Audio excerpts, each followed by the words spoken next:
Probably the worst thing I've seen is a fan come out and punch the referee right in the face in the county tournament. I've seen officials get attacked as they're walking off the field. I'm just floored by some of the comments I hear. There seems to be a little more entitlement. I have the right to say what I want to say, when I want to say it, to whoever I want to say it. We don't care about you. I've seen parents yelling, getting right up to the fence and yelling. What happens when you miss call after call? There are instances where spectators have followed officials in their cars. It's really out of control.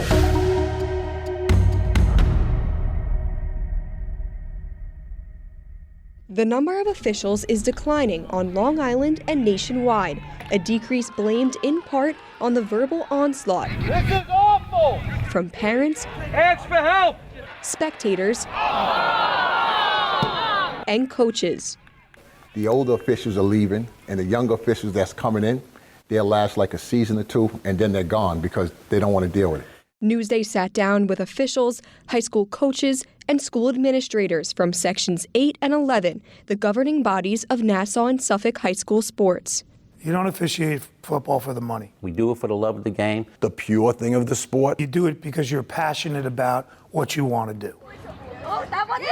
They enjoy being with young people. They enjoy athletics. The guys over there in white have no idea what happened.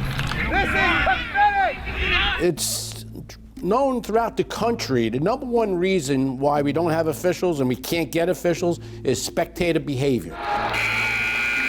We know that there is abuse from the fans, from the coaches and the players, and that's got to stop. I've tuned it out personally. It's something that never bothered me. That's not okay, ref! What the hell? The fans, the parents, they're worse than the kids. Who's the adult here? I try to remind our parents calls are going to be missed, and it's human nature. It happens at every level of sports.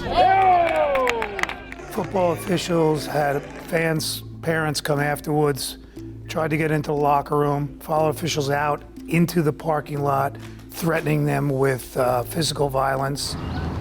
For a majority, there's student athletes that are ashamed by it when they see parents or their parents, and I've witnessed students saying things to their parents from the court. We're not going to continue. If you continue, we're not. We're going to stop the game. You need to go.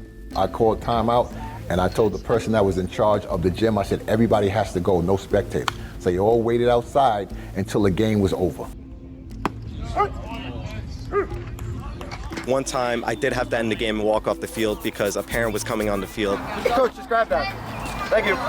I have to keep some form of order, and as much as I don't want to throw out the parent or the coach, I have to do something in order for them to actually respect what I'm doing on the field. We're all set. That's your ball? There was an incident at a varsity soccer game this past year. We get out to the car, we kind of do our little debrief at that point, and a woman came up and started approaching us. And I was like, ma'am, you need to leave. No, I don't. I said, ma'am, you need to stop talking. This is not the time. And she continued saying, no, I can say whatever I want, whenever I want, to whoever I want. I said, no, ma'am, you can't. And if you continue, you will be reported to Section 11. A Newsday analysis showed there has been a sharp drop in the number of people willing to officiate since 2011. The problem has become worse in recent years in part due to social media.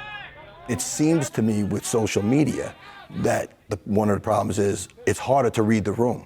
Some of the stuff is going on before the game. Everybody posts everything, and they're not focusing on their kid getting the double. It's how their kid was wronged on a play at the plate. I don't mind if a coach, a parent is demanding, just don't be demeaning. You're making a game about yourself now. Let's go. You want to start calling me names just to put me down? I have a real issue with that. Support the kids on the field. We just don't need any kind of abusive tone, language, threatening, physical threatening of any sort. It's not acceptable. Take the player to explain the rules. I don't need this to, money-wise, or even to challenge myself to say, hey, am I a good official? Cheer for your kid. Root for your kid.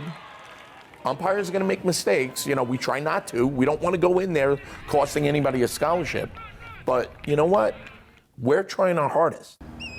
My players know that they're not to say anything to a referee at all, okay? If there's something to be said to the ref, that I will say it. And I only say stuff to the ref if it's really something big. I don't believe in, constantly just yelling all game and stuff like that. It's important to respect the refs. I think that's a big part of the shortage. Too many people are kind of abusing them physically and verbally.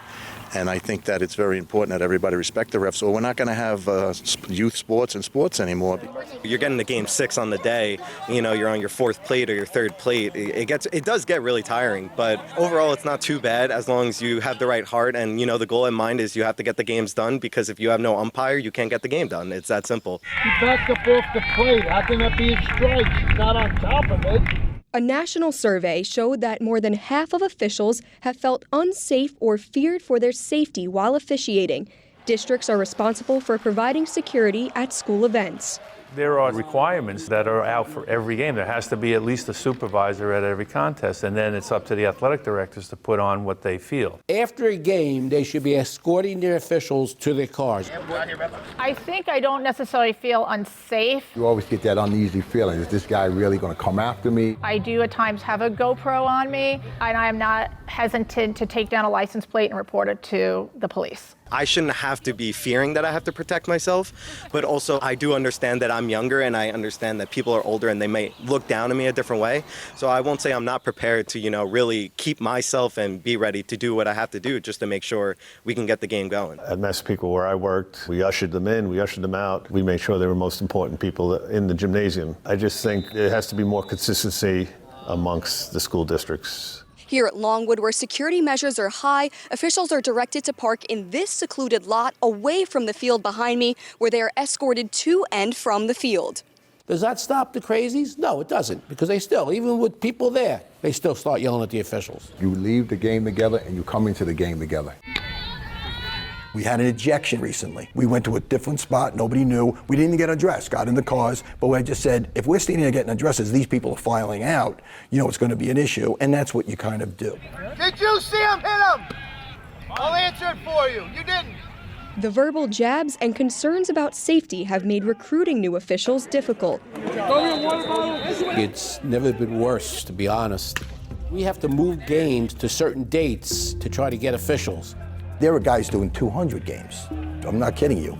Just in the summer. So maybe 300 games a year, some 400. And you can literally do that from morning till night. I used to do middle school baseball, and many times there would be no umpire, and I'd have to coach and ump. So that's kind of why I got out of it, because I don't want to be calling out my own guys at the plate. The key, I think, is to get them as young as possible. And we do have some organizations that are doing that. Retaining them is very difficult. Is there something that maybe could help get more refs for the next few years? We're going to teach kids how to become officials during college classes. It's a 1-credit class. If it works good here, we're going to talk about it at national conventions. This is maybe the way to go.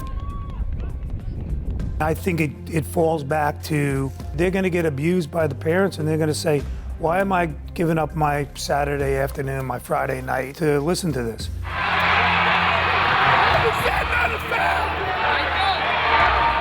Officials say the pressure of the job will never go away, but it's what helps them strive to be better. The best game I can do is when nobody notices I'm there. You're hardest on yourself. You miss a call. Officials are human. I don't forget those. Don't be too quick to eject somebody because they don't even realize what they're saying. Shame on me for not teeing up a coach at 1.3 seconds left in a game. I could have given him 2 techs and ejected him for that last game. And I take full responsibility for not doing my job, and for me to let that go was me just wanting to get out of that gym at that point. We're not perfect, and there are coaches that get it. We have bad days. Fans don't accept that. Keeper's not in yet. Remember, this is high school sports. It's not the end of the world. Good luck. Good luck. Hopefully our kids, our student athletes, are learning something about life when they play sports. If you're a young person and you're going to come out and you're going to umpire a ref, it can't be a horrible experience, You're not going to want to do it anymore. They don't get paid that much, so it's got to be fun. And if it's not fun, we're going to lose a lot of people. For Newsday TV, I'm Carissa Kelman.